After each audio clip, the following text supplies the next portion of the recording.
LowRes Wonderland.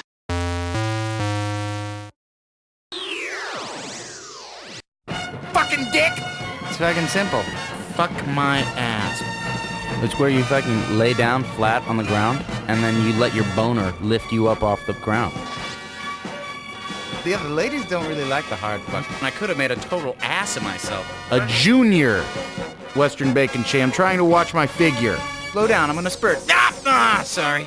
Dude, where's my fucking schnitzel? And the other thing is that when I'm fucking singing in, it sounds even better! Chaos! Click.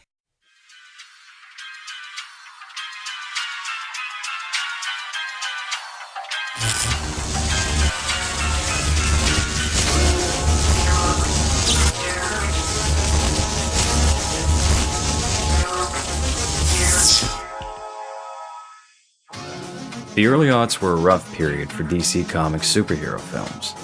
Coming off the heels of an apocalyptic 1997 which saw the release of both Batman and Robin in Steel, and an inefficient 1998 which saw the birth and death of the Tim Burton, Kevin Smith-helmed Superman Lives, DC was facing hard times getting a successful property off the ground, while Warner Bros. Was considering which direction to take their failing Batman franchise in. Other minds within the company were looking at alternative heroes to generate a profit. While Catwoman was the first to be considered and actually had a rather unfortunate film come out in 2004 that embarrassingly is connected to the Tim Burton Batman canon, the biggest name to be tossed around was Green Lantern. Green Lantern has always been a character that Warner Bros. Has had trouble marketing. From the botched 90s animated series that never saw the light of day, to the 2011 Ryan Reynolds misfire.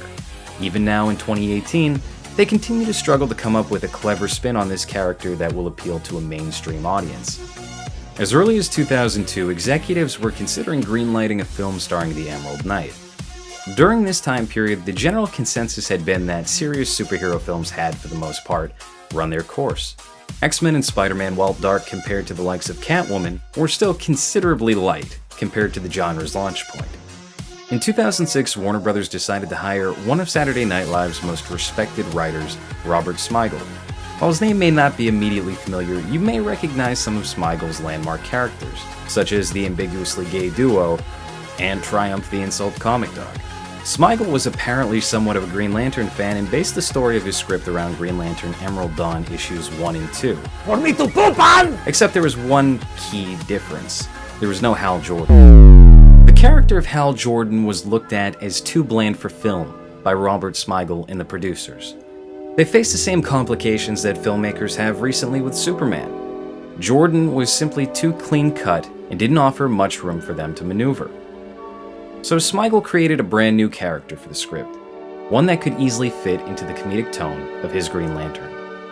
Judd Plato was a cast member on a reality television show called The Dare Diner, which is described in a way that resembles an odd combination of both Fear Factor and Adam Richman's Man vs. Food.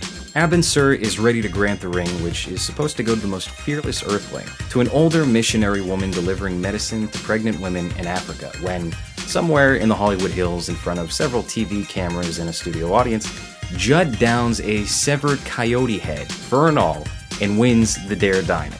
The ring diverts itself from going towards that missionary and instead latches onto him.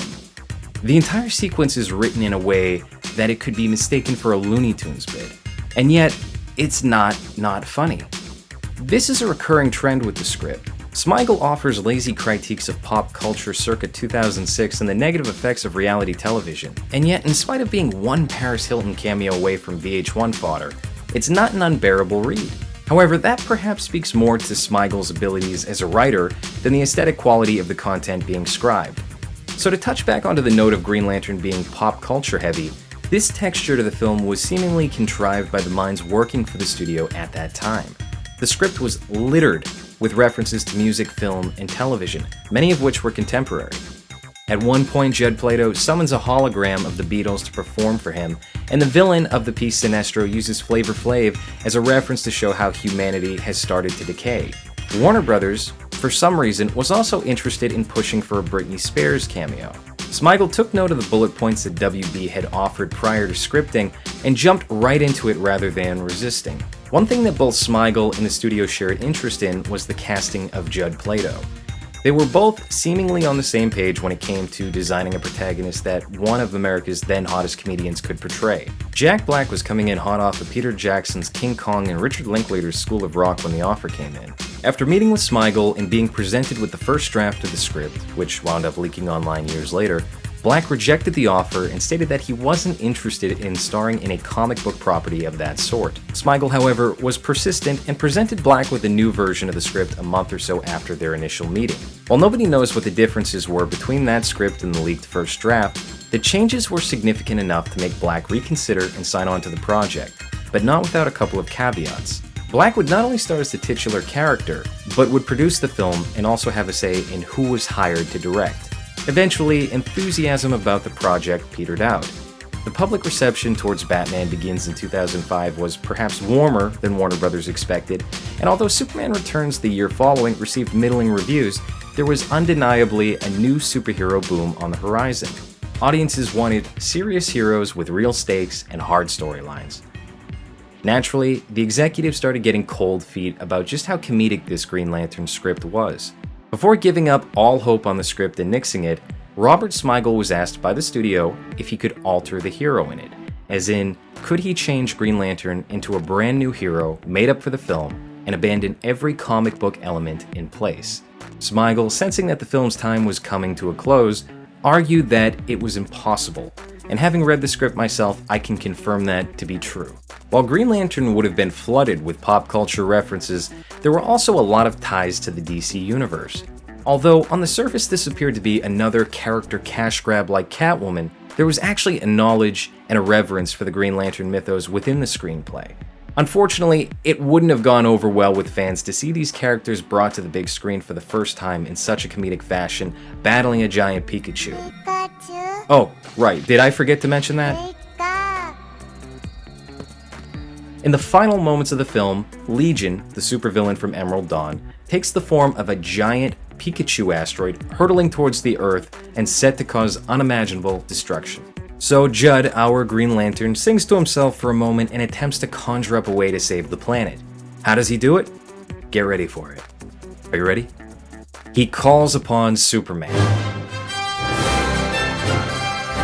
Jack Black's Green Lantern would have been the start of a shared DC universe, I kid you not. The Green Lantern uses his ring to summon a holographic Superman to save the planet from Pikachu. And mimicking the ending of Superman the movie, Superman circles the Earth, forcing a reversal of time that offers a pocket of opportunity for Judd to destroy the Pikachu asteroid before it impacts. If nothing else, this would have been one hell of a memorable ending. In 2007, the project was laid to rest and Warner Bros. Opted to go in a less comedic direction. We know how that turned out. Could Jack Black and Robert Smigel have pulled off an unlikely hit? Or was Green Lantern destined for failure just as the premise would have led us to believe? As one of the dozens of DC films to never see the light of day, we will never really know for certain. Thanks for tuning into this video. If you dug it or if my opinions pissed you off, give a thumbs up, give a thumbs down, or let me know in the comments section. And keep up to date on everything LowRes by following us on Facebook and Twitter. Another thing to keep in mind, patrons get exclusive videos and behind-the-scenes information, so consider tossing us a buck or two if you're in the mood for more of that sweet, delicious, highly charged content that you could only find on scrambled television sets not long ago. Also, if you're not in the mood to type those links out, I don't blame you, it happens, your fingers get cramped, whatever. Check out the description below this video, they're all listed there for your clicking pleasure.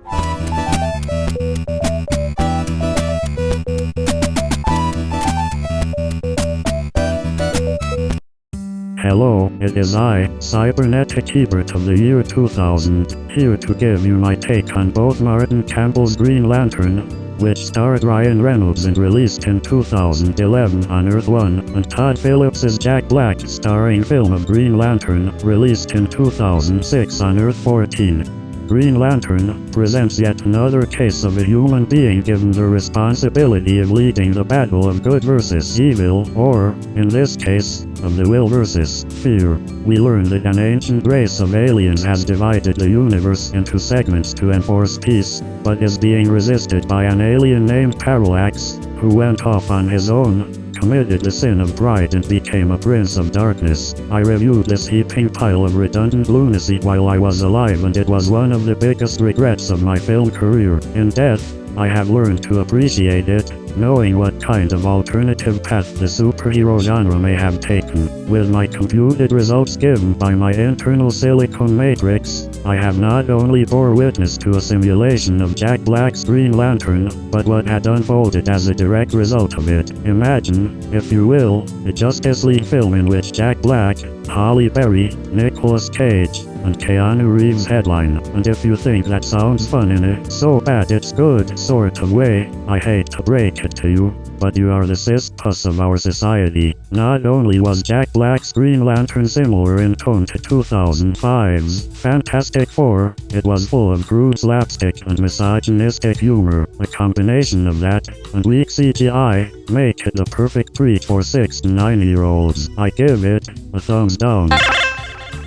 Thank you for staying for this post-credits sequence. I have been Roger Ebert, and I'll see you at the movies.